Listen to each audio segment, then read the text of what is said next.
Welcome to Around the House Northwest, presented by PGE and Oregon Kind of Energy. Welcome into another edition of Around the House Northwest here on Fox 12 Plus. I'm Eric G. Coming up on today's show, we'll talk about a brand new high-quality toolkit from Weha. I'll also stop by Board and Brush to show you an easy DIY project that anyone can tackle. And we'll spotlight an awesome new cooktop that's built right into your counters. But first, we always kick off the show with a Perform Like a Pro segment. You know, with the nasty weather we just got through, I thought it would be a good time to show you how to repair copper or CPVC pipes that are either leaking or frozen. Let's take a look. Now it's time for Perform Like a Pro.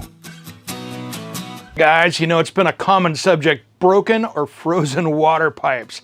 And these can be a long wait when you're waiting for that plumber to show up. This might be a great DIY project. We're going to talk about that today. So today we're going to talk about two different common types of pipe that we see in our houses that are really susceptible to freezing.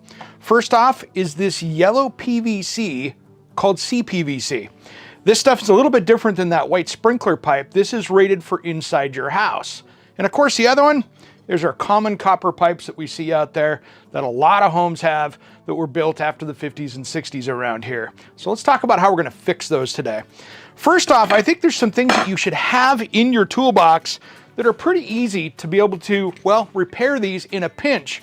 But then again, these are not a final repair. They're good to keep around just in case, so at least you can get water running and then you can fix it right. And that are these push-to-connect fittings. These work really well for temporary fixes. These not so much to have around. What I like are these caps.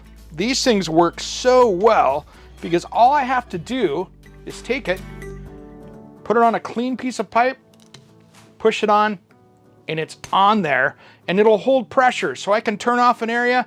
You know, if it's broken, I can cap it off and at least run the water in the rest of the house. And if you buy the little tool like this, you can go through and remove it here. I'll show you how to do that. And it comes right back off, so you can repair it right the next time. So first off, let's talk about repairing CPVC. And the one thing I don't like about CPVC is that we're having a lot of problems with it now. When this stuff breaks, it's really brittle. It can go down. I've seen it break a whole 8 or 10 foot run, which you have a bigger repair to do. So first up, I'll show you how we cut this up and how we fix it. Now, a lot of times with new pipe, I will use these pipe cutters right here, and I can cut this to length and do what I want with it, because this is brand new pipe. The problem is if we're actually going to do this on the old pipe that's in your house, it could be really brittle. That could fracture. So we want to do that. So that's where we're going to get a hacksaw, multi-tool, or whatever, and cut it with this, and just hold it nice and tight and get a very clean edge. So really, all you're going to do is come in and cut the bad stuff up, grab some connectors here, which work really well. So this stuff here is the OD. It's all in one, so it's primer and glue. Always check your local building code to make sure. Sometimes they want to see that purple primer. It's depending on what you're doing. So I'm going to do this on this side. I'm going to glue this up. You just want to make sure there's no cracks and it's all put together. And then I'm going to push that in all the way there. I'm going to do the same on the other side. You want to get lots of glue in here because this stuff is actually going to melt and bond this together.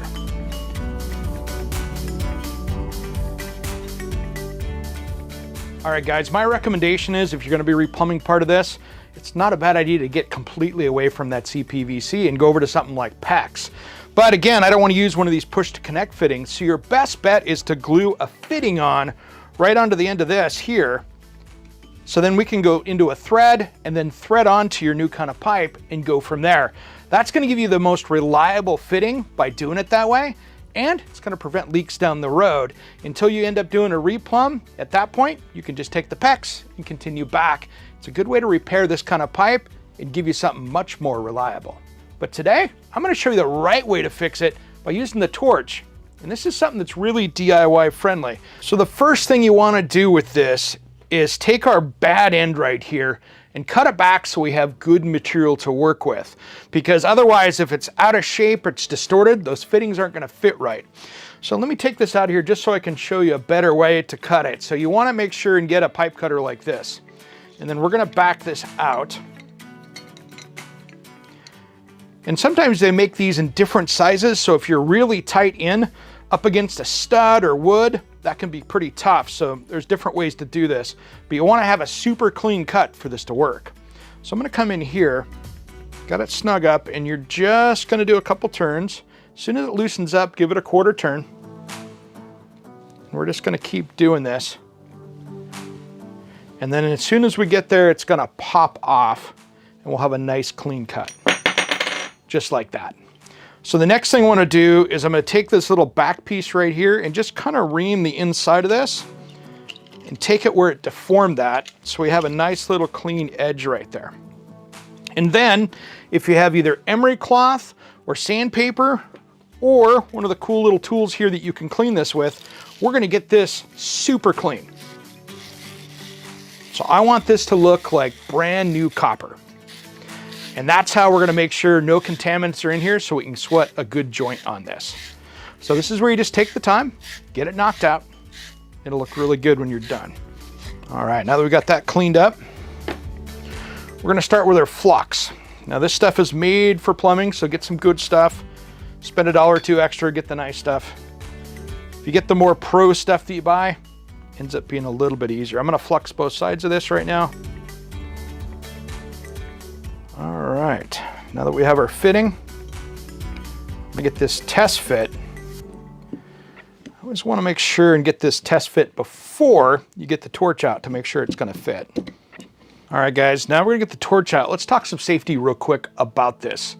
If this is right up against a wall surface, like a 2x4 or something like that, first off, you can get it wet and keep that nice and damp, and then slide up one of the fireproof things you can get at any home center, and you can put that up there. So that way you don't catch a fire here, because you're with sawdust and everything else in a crawl space. Be really careful with this, because this could get out of hand and that could go badly. So the first thing we're gonna do here is we're gonna get this lit up. Get that going. And then I've got my solder right here, and this is for plumbing, so it's lead free, which means we're not putting that into our water supply, which is important as well. So make sure you don't get the electronic stuff. Use the stuff for plumbing. And then I'm gonna heat this up. Don't get it too hot, because then it's gonna be another issue. As soon as it starts to bubble like that, I'll kind of hit this and see.